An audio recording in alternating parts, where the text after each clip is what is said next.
नमस्कार दोस्तों, KD group study में आपका स्वागत है। यार वीडियो फिर थोड़ा सा लेट आ रहा है, इसके लिए माफी चाहूँगा।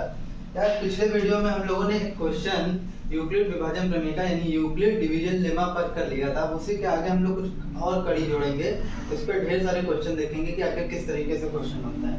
तो चलिए देखिए, सीख जाएंगे एक बार, बहुत मजा आएगा। चलिए दिखाइए, जैसे क्वेश्चन है, दिखाइए कि कोई धनात्मक पूर्णांक 3q प्लस 1 तथा 3q प्लस 2 के रूप का होता है जहाँ q कोई पूर्णांक है। अब ये क्या बोला है, जैसे पिछले वीडियो हमने देखा था कि कोई भी धनात्मक पूर्णांक 2q या 2q प्लस 1 के रूप का होता है, ये हमने दिखाया था आपको। अगर आपने नहीं देखा तो पिछला वीडियो पहले जाकर आप देख लें। तो वहां मैंने दिखाया था कि कोई भी धनात्मक पूर्णांक या तो 2q के रूप में, जो इसके या 2q प्लस 1 के रूप में समाहित हो जाएगा। और इसी क्वेश्चन को थोड़ा सा बदल के इसने वो कभी-कभी कि दिखाइए कि कोई सम पूर्णांक, धनात्मक सम पूर्णांक 2q के रूप का और विषम पूर्णांक 2q प्लस 1 के रूप का होता है। तो दोनों का सेम ही आंसर होगा, दोनों में कोई डिफरेंस नहीं है। जहाँ बस लास्ट में जो लाइन लिखी जाएगी, अतः कोई धनात्मक पूर्णांक 2q या 2q प्लस 1 का रूप का होता है, तो वहीं पर लाइन थोड़ा चेंज कर देंगे। अतः कोई धनात्मक पूर्णांक सम पूर्णांक 2q रूप का और विषम पूर्णांक 2q प्लस 1 के रूप का होता है। ठीक है, अब कोई भी धनात्मक पूर्णांक 2q या 2q प्लस 1 के रूप का हो सकता है।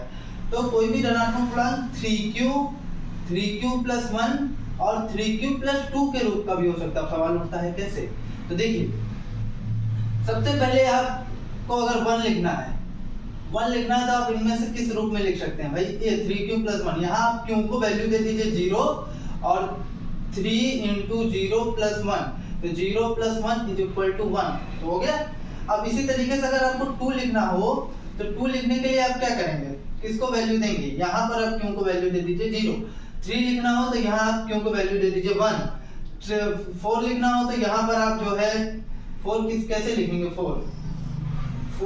4 अगर लिखना है तो ये जो 3q प्लस 1, हाँ यहाँ पर आप q को वैल्यू दे दीजिए 1, तो 3 एक 3, 3 एक 4। तो आप एक बात जानिए कि कोई भी धनात्मक पूर्णांक वो 3q प्लस 1, 3q प्लस 2 के रूप में समाहित हो जाएगा, चाहे कितना बड़ा धनात्मक पूर्णांक आप ले। तो सवाल ये उठता है, पिछले वीडियो में पढ़े थे कि कोई धनात्मक पूर्णांक 2q और 2q प्लस 1 के रूप का हो सकता है। हाँ बिल्कुल, उस रूप का भी हो सकता है और इस रूप में भी आप लिख सकते हैं। तो देखिए इस क्वेश्चन को आप प्रूफ कैसे करेंगे। तो सबसे पहले हम लोग क्या करेंगे, देखिए फिर वही कहानी, माना कोई धनात्मक पूर्णांक a को b इक्वल टू 3 से भाग देने पर वो धनात्मक पूर्णांक, दो धनात्मक पूर्णांकों q तथा r इस प्रकार प्राप्त होते हैं कि a equal to bq plus r।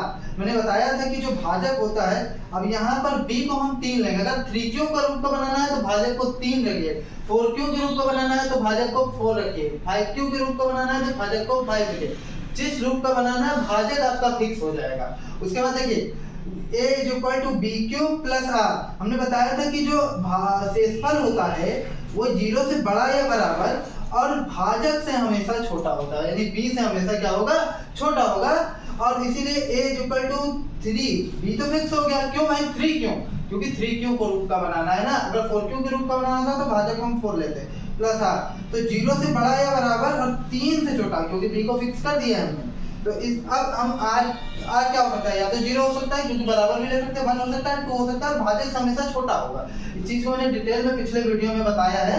तो अब क्या है, r को जब आप वैल्यू देंगे r इक्वल टू 0, तो a equal to 3q plus 0, तो a इक्वल टू 3q हो जाएगा। फिर r को वैल्यू देंगे आप 1, तो ये हो जाएगा a equal to 3q plus 1, फिर r आपको वैल्यू देंगे तो 3q प्लस 2 हो जाएगा। अतः कोई भी धनात्मक पूर्णांक, देखिए एक रूप हो गया 3q प्लस 1 तथा 3q प्लस 2 के रूप का होता है।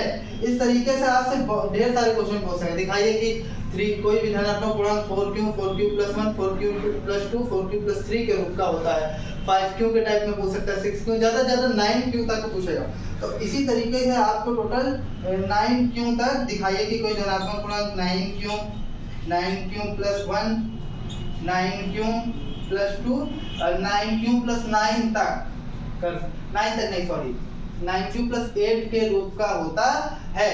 तो आपको बस कुछ नहीं करना, बस यही r की जो वैल्यू है, मैक्सिमम जितनी पॉसिबिलिटी है, बस r की वैल्यू को चेंज करते जाइए और आपका जो भी आंसर होगा तो आपको वो मिल जाएगा। अगर 5Q टाइप का बनाना तो R की वैल्यू 4 बार चेंज होगी, 4Q के ग्रुप का बनाना तो R की वैल्यू 3 बार चेंज होगी, 6Q के ग्रुप का बनाना तो R की वैल्यू क्या बोलते हैं 5 बार चेंज होगी, और अगर 7Q के ग्रुप का बनाना तो R की वैल्यू 6 बार चेंज होगी। जितने Q के ग्रुप का बनाना है आपको उससे एक कम बार R की वैल्यू चेंज करना है।